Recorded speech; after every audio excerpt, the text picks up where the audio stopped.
ভাবি ও তো বাথরুমে গেছে। আচ্ছা শোন, ও বের হইলে শাড়িটা পরে দিস আর সুন্দর করে বসা যেয়ে দিস। আচ্ছা আমি এদিকটা দেখতেছি, তুমি চিন্তা করো না। রাফিয়ার গয়নাগুলো কোথায়? গয়নাগুলা ওর কাছে আছে, ওরে বল বের করে দিতে। ঠিক আছে, আমি কইতেছি, তুমি বরং রান্নার বিষয়গুলো দেখো। রান্না আসলামের মা দেখতেছে, আমি তো ওই দিকটা দেখতেছি। বাবা আমি গেলাম।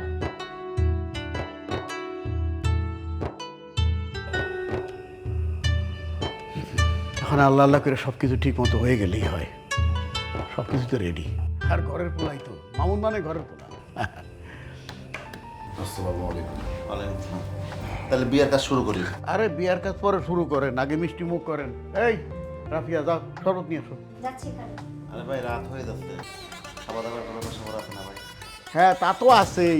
এই হোমা যাও আফিয়ারে নিয়ে এসো তাড়াতাড়ি। আনতেছি বাবা। ভাবি এদিকটা আসুন। এই কি ভাবি এদিকে আসো, আমি তো কিছু বুঝলাম না। আফিয়ারে নিয়ে আসবে না, রাইট হয়ে যাইতেছে। আরে কি হয়েছে নাকি?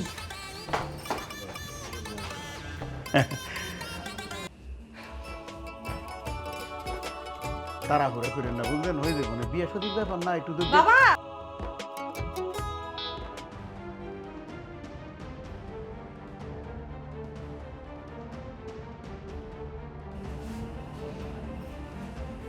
কি হয়েছে বৌমা? বাবা সর্বনাশ হয়ে গেছে, সর্বনাশ হয়ে গেছে বাবা। কি কিসের সর্বনাশ হয়েছে? আর তুমি কাঁদতেছো কেন? আমি তো বুঝলাম না। আফিয়ার তাতে রেডি করে নিয়ে আসো, কাজে সব কতক্ষণ বসে থাকবো? খালুজান, আপনি এবারে পাওয়া যাইতেছে না। আফিয়ারে পাওয়া যাচ্ছে না মানে? বাবা আফিয়া বাড়ির থেকে চলে গেছে, বাড়ির কোথাও খুঁজে পেলাম না। আরে এত রাইতে মেয়েটা কোথায় যাইবো? দেখ কোথাও আছে, আন্দাজে কথা কইছ না তো। বাবা রাফিয়ারে নিয়ে পুরো বাড়ি তন্ন তন্ন করে খুঁজছি, কোথাও পাই নাই। আর আলমারি খুলে যে দেই গহনার বক্স আর শাড়ি, কোনো কিচ্ছু নাই। মান ইজ্জত আর কিচ্ছু রাখলো না। বাড়ির ভর্তি লোক, এতগুলা মানুষের সামনে দিয়ে কেমনে করে গেল? তোরা কেউ দেখলি না? চোখে বললো না? আমার মনে হয় পাকঘরের পিছন দিয়ে পালাইছে। আমি যখন সাজাই তখন কি জানি ফোন করছিল, তাহলে কি জানি কইলো। কি করলে তুই শুনস নাই? কার লাগে কথা কইছে ওইটা তো বুঝতে পারি না। তা কি জানি কইলো যে আমার কোনো সমস্যা হইল না। ওর যদি কোনো সমস্যা থাকতো আমাকেও কইতো। এখন আমি মামুনের কাছে যে কি জবাব দিব? আর এই পুরা গ্রামের মানুষের সামনে আমাকে কিভাবে ছোট করলো? ও আল্লাহ, এ আমাকে কোন সাজা দিলা? কি ব্যাপার ভাই, আমরা কি বিয়েতে রাজি না? না সেটা না, আসলে কনারে খুঁজে পাওয়া যাইতেছে না কাজী সাহেব। তবা তবা, এ কি শুনলাম? আমার মনে হয় মেয়েটা বেশি দূর যাইতে পারে না। যদি খোঁজাখুঁজি করেন তাহলে পাইতে পারেন, একটু খুঁজে দেখেন। বাবা মামুন চলো আমরা দুইজনে যাই আফিয়ারে খুঁজে খুঁজে নিয়ে আসি। না কাকা, আপনার মেয়েকে আপনি খুঁজে আনুন। আর খুঁজে যদি পানও, আপনার মেয়েকে আমি বিয়ে করবো না। এমন করলে কে বিয়ে করব? না ভাই, আমি হাত জোর করে তোমার কাছে ক্ষমা চাই। আমি বুঝি নাই এই ঘটনা ঘটবে। আমি নিশ্চিত আফিয়া আসিফের সাথে পালাইছে। আমার মনে হয় আসিফ সব রেডি করে বসেছিল। আফিয়া যখন দেখছে আমরা বাড়ির কাজে সবাই ব্যস্ত, তখন ওই সময় পালাইছে। সি সি সি সি সি, মান ইজ্জত কিছুই রাখলো না। তাইলে আর ওই মায়ের খুঁজে লাভ কি? যার সাথে গেছে হ্যাঁ সুখে থাকলো ইলো, এ তো তার স্বার্থটা বুঝলো, আমাকে স্বার্থটা দেখলো না, আমাকে মান সম্মান দেখলো না, কোনো কিছু বুঝলো না যে আমাদের কি হইব। নিজেটাই বুঝলো, আমাকে মায়া মমতা কিছুই বুঝলো না। স্বার্থপর কাজ করছে। ওই মেয়ে আমাকে খোঁজার কোনো দরকার নাই, আমি মেয়ে বলে পরিচয় দেবো না। কাজী সাহেব, আমি আপনার কাছে জোরাত করে মাপ চাইতেছি। আমার অন্যায় হয়ে গেছে, আমি মেয়েরে বোঝা পারি নাই, এরকম একটা কাজ করবো। বাবা